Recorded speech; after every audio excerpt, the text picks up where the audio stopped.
Hey guys, Car Guy V8 here for another video, and behind me I've got my 96 F150 with the 302.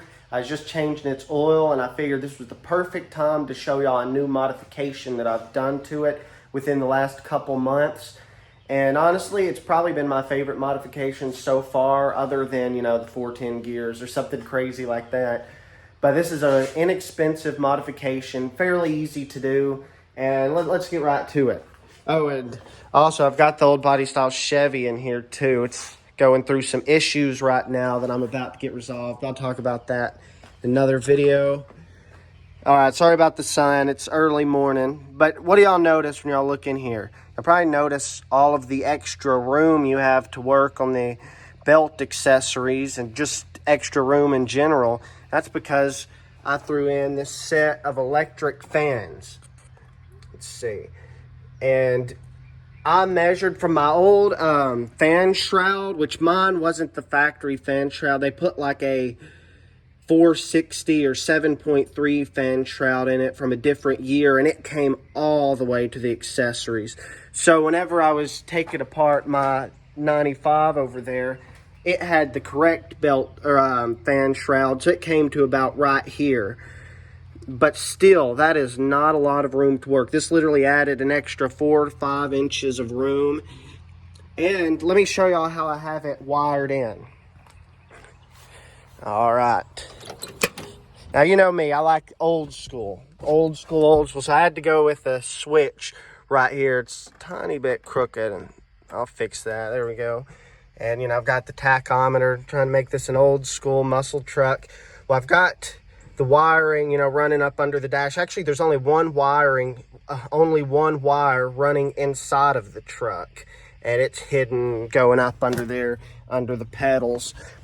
But these fans together, if I remember correctly, they run, what was it? It was 15 to 20 amps, something like that. I don't remember exactly. It's been 2 months, but it was too much to just run it to a fuse. So I actually put a relay here, and I've actually got, you know, I've got it looking almost factory here, running through that wiring loom all the way up under here.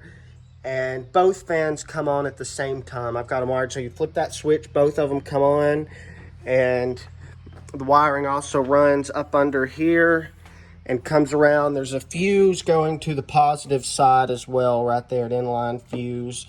And also, really, yeah, I know, this truck just corrodes those battery terminals. I clean them at least once every couple months. It's always the positive, so I assume there's something on here that has too much voltage or something like that. I'm not sure. I'm not an electrician by any means. But no, that is not because of the fans.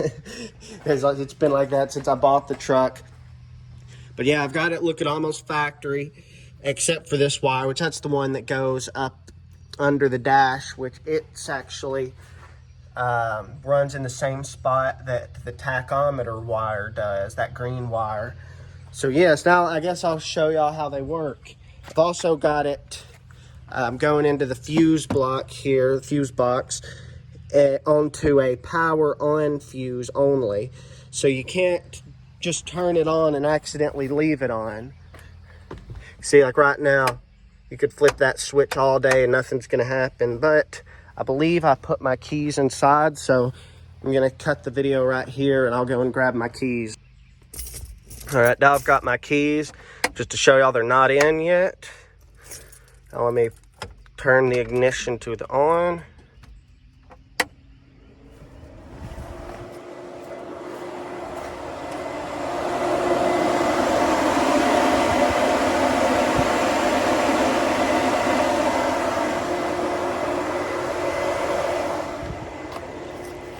That's my turbocharger right there.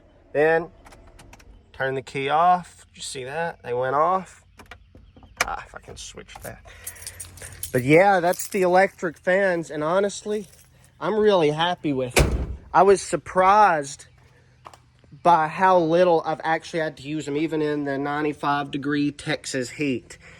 I don't even have to use them at red lights, because I know what my temperature gauge is at pretty much all temperatures, because I have a scanner, and usually when I get a vehicle, I'll plug that scanner in to see what the computer's seeing and compare it to the gauge at all points. So that's just a little nitpicky thing I do. So I'm like, hey, is it actually overheating or not?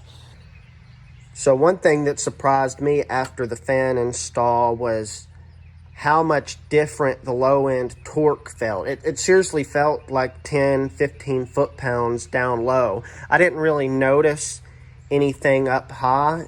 You know, there may have been a little bit of horsepower gain, but I didn't feel it. But with all that parasitic drag that the clutch fan had, now going to electric fans, especially if they're off, I haven't really gunned it much with the fans on or anything like that. So with the fans off, you can really notice a torque difference down low. Like there's no parasitic drag. I mean, you hit the throttle and it's more instantaneous. And so I would say I'm happy with this modification. It was $150 and added a whole bunch of room. I'm not sure if it lost any weight. I would say it's probably pretty similar to the clutch fan, but I'm happy with it. I would do this again, especially knowing how little I actually have to use them.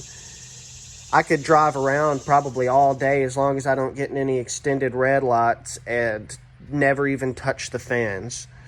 And so I just wanted to point this out. This is a great modification to your old body style truck. And thank y'all for watching. I hope you enjoyed this video.